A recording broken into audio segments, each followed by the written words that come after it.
हरे Krishna, Radhe Radhe. TJ delights में आपका स्वागत है। जैसे कि हम स्टोरी टाइम करते हैं, आज ऐसे ही हम ठाकुर जी के एक भक्त और उनकी एक लीला की स्टोरी करेंगे। आप जानते हैं ठाकुर जी की जो प्रवृत्ति है, स्पेशली उनके कृष्ण अवतार में, वो बहुत नटखट सी प्रवृत्ति है। कभी तो चोरी करते हैं, कभी किसी के घर में जाके छुप जाते हैं, कभी किसी को कुछ करते हैं, कभी किसी को कुछ करते हैं। ऐसे ठाकुर जी ने अपनी अत्यंत लीलाएं अपने कृष्ण अवतार में दिखाई हैं। लेकिन ठाकुर जी का एक और रूप है। हमारे भारत में एक बहुत बड़ा मंदिर है जहाँ ठाकुर जी अपने भाई बहन के संग रहते हैं और खूब धूमधाम से हर साल उनका रथोत्सव होता है। ये है श्री जगन्नाथ जी का मंदिर। हम एक एपिसोड में जगन्नाथ जी के मंदिर की हिस्ट्री, उसके फैक्ट्स, वो सब भी डिस्कस करेंगे। लेकिन आज की हमारी स्टोरी जगन्नाथ जी यानी कि हमारे ठाकुर जी और उनके एक भक्त के बारे में है। जगन्नाथ जी पुरी का जो मंदिर है, वहाँ पर पुरी में ही उनके एक भक्त हैं रामदास जी, रघुदास जी। रघुदास जी को सभी पुरी में बहुत अच्छे से जानते हैं कि कैसे वे ठाकुर जी से सखा रूप में हैं एक भक्त, और ठाकुर जी भी अपनी जो दोस्ती है, मित्रता है, वो पूर्ण निभाते हैं। अब क्योंकि जगन्नाथ जी जो हैं वे ठाकुर जी का ही स्वरूप हैं, तो वैसी ही कुछ नटखट जो बातें हैं वो उनमें भी हैं। एक छोटा सा जो फैक्ट, वैसे मुझे फैक्ट्स में शेयर करना चाहिए पर बड़ा इंटरेस्टिंग है तो करती हूँ। क्या आप जानते हैं कि जब रथ यात्रा निकलती है उस समय जो पंडित होते हैं वह ठाकुर जी को गालियां भी देते हैं, क्योंकि उन गालियों में भी जगन्नाथ जी को प्रेम ही मिलता है। और कभी अगर आपका सौभाग्य हो, आप जगन्नाथ जी की रथ यात्रा में जाएं, तो आप देखें कैसे मटकते हुए भगवान बाहर निकलते हैं, हंसते हैं अपने भक्तों के साथ। और जैसे हमारा कन्हैया, वैसे ही जगन्नाथ जी के सारे पागल भक्त यूं भीड़ की भीड़ बनाए उनके आसपास चलते हैं। चलिए अब हम कथा की ओर बढ़ते हैं। तो रघुदास जी जो थे वे जगन्नाथ जी के अत्यंत भक्त थे। सखा रूप में ठाकुर भगवान ने इनके साथ लीलाएं की हैं। उन्हीं में से एक लीला का हम जिक्र करेंगे। एक दिन रघुदास जी को जगन्नाथ जी कहते हैं, रघुदास चलो आज ना मेरा कटहल खाने का मन है। तो हम क्या करते हैं, हम राजा के बगीचे में से जाकर कटहल चुरा कर लाएंगे और फिर तुम और मैं उस कटहल का आस्वादन करेंगे। अब रघुदास जी कहते हैं कि हे प्रभु, हे जगन्नाथ, अगर तुमको खाना है कटहल तो मैं तुम्हें बना देता हूँ, हमें चोरी करने की क्या आवश्यकता है। तब उनको भगवान कहते हैं कि देखो, खाने को तो मेरे पास भी कमी नहीं है, मेरी मैया ही मुझे कितना माखन खिला देती है, और जो मेरे भक्त हैं वो इतने प्रेम से मुझे अलग अलग तरीके का, कोई 56 भोग, कोई भोग, हर तरह का मेरे पास खाने का तो प्रबंध है।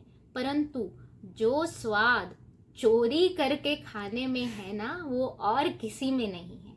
तो आज जैसे कृष्ण अवतार में मैंने माखन चोरी करके खाया, जबकि मेरे खुद के घर में गइयों की कमी और माखन की कमी कहीं कभी नहीं थी, परंतु वो जो चोरी करके खाने का स्वाद है ना, वही स्वाद मैं तुम्हें भी दिलाना चाहता हूँ। मैं चाहता हूँ कि वो स्वाद तुम भी पाओ, और चलो आज हम दोनों सखा मिलकर राजा के बगीचे में जाते हैं और कटहल चुरा के लाते हैं। अब रघुदास जी ने बोला, ना भैया, मैं तुम्हारी ऐसी हरकतों में तुम्हारा साथ नहीं दूंगा, ये गलत है और मैं ऐसा नहीं करूंगा। तब उनको भगवान ने समझाया है कि नहीं, तुम्हें बहुत आनंद आएगा, हम रात ही में जाएंगे और चुपके से वापस आ जाएंगे, किसी को कुछ पता भी नहीं चलेगा, और फिर हम दोनों उसका आस्वादन पाएंगे, देखना तुम्हें कितना आनंद आएगा। ऐसे मीठी मीठी बातें करके अंत में भगवान ने इनको मना लिया। अब जरा सोचिए, वे रघुदास जी जिनको सारा गांव जानता है, इतना मानता है, इतना प्रसिद्ध हैं वो। ये अलग बात है कि उनको अपने इस जो उनको मान मिलता था, सम्मान मिलता था, उसका अहंकार नहीं था। बहुत ही सरल स्वभाव के एक बच्चे के मन से थे और शायद इसीलिए भगवान ने भी उन पर कृपा की हुई थी और उनके साथ अपनी लीलाएं करते थे। अब जब रघुदास जी गए हैं तो आप अपने मन में ज़रा सोच के देखिए कि वो भक्त जिनको सारा गांव जानता हो कि ये जगन्नाथ जी के भक्त हैं, वह चोरी करने जा रहे हैं। किनके कहने पर? जगन्नाथ जी के कहने पर। और क्या तो वो नज़ारा होगा कि भगवान और भगवान के मित्र दोनों राजा के बाग में आधी रात को घुसते हैं। किस लिए? चुपके चुपके कि किसी को पता न चले, और कटहल चुराएंगे।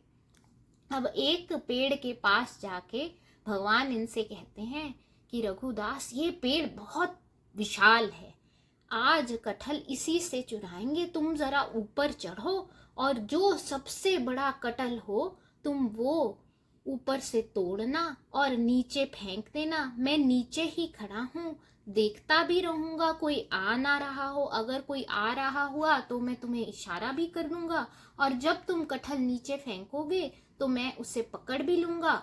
फिर तुम आराम से नीचे आना और हम जैसे चुपके चुपके वन में अंदर आए थे, इस बाग में अंदर आए थे, वैसे ही चुपके चुपके हम बाग से चले भी जाएंगे।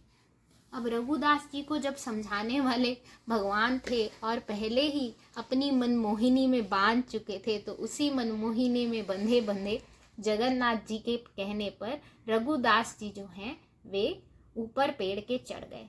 अब इन्होंने एक बड़ा सा कटहल तोड़ा है और उसको गिराया है, यह सोचकर कि नीचे तो जगन्नाथ जी खड़े हैं और वे कटहल को पकड़ लेंगे और फिर मैं नीचे उतर जाऊंगा। और जब इन्होंने कटहल गिराया है तो क्या हुआ है, वो कटहल खूब विशाल और नीचे जमीन पे गिरा है और धड़म से आवाज आई है और कटहल 2 हिस्सों में बट गया है। और जगन्नाथ जी तो वहां से गायब हैं, वो तो वहां हैं ही नहीं। अब ये वहीं पेड़ पर बैठे हुए हैं और क्योंकि कटहल विशाल था, गिरने की आवाज आई तो सिपाहियों को भी आवाज आई कि जरूर बाग में कोई चोरी करने आया है। तो सिपाही भी वहां पहुंच गए और जब उन्होंने देखा कि नीचे एक बहुत विशाल कटहल गिरा है और ऊपर पेड़ पर रघुदास जी बैठे हैं, तो बहुत हैरान हुए। परंतु उनको अपने काम के, अपने कर्म के हिसाब से राजा को तो बताना था।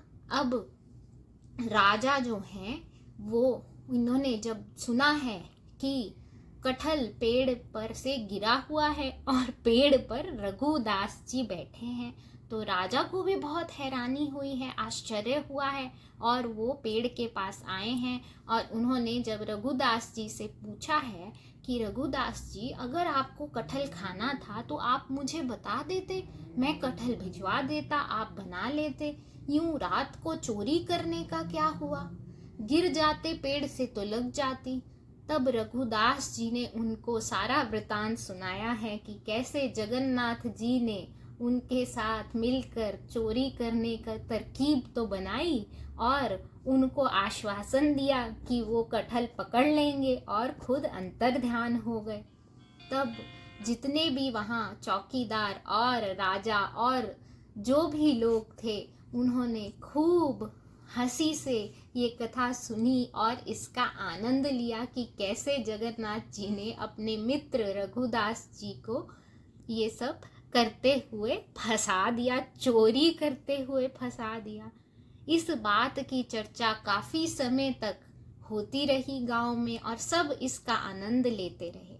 आज भी जो बड़े बुजुर्ग हैं वे इस कथा को जानते हैं और इसको आगे बच्चों को भी सुनाते हैं। और आप जानते हैं जो रघुदास जी हैं वे इतने पक्के मित्र थे कि भगवान उनकी बात कभी नहीं टालते थे। एक बार जब रथ यात्रा आरंभ हुई तब भगवान स्वयं सुभद्रा जी और बलराम जी का जब रथ निकाला गया तो बाकी रथ तो चल दिए, पर जगन्नाथ जी प्रभु का जो रथ है वह वहीं पर खड़ा रहा। अब बहुत पहलवान लोग बुलाए गए कि किसी तरह वह इनको खींच के रथ को चलाएं, पर नहीं, प्रभु तो हिले ही नहीं। हाथी तक बुलाए गए हैं, परंतु रथ को कोई भी हिला नहीं पाया है, जरा सा भी।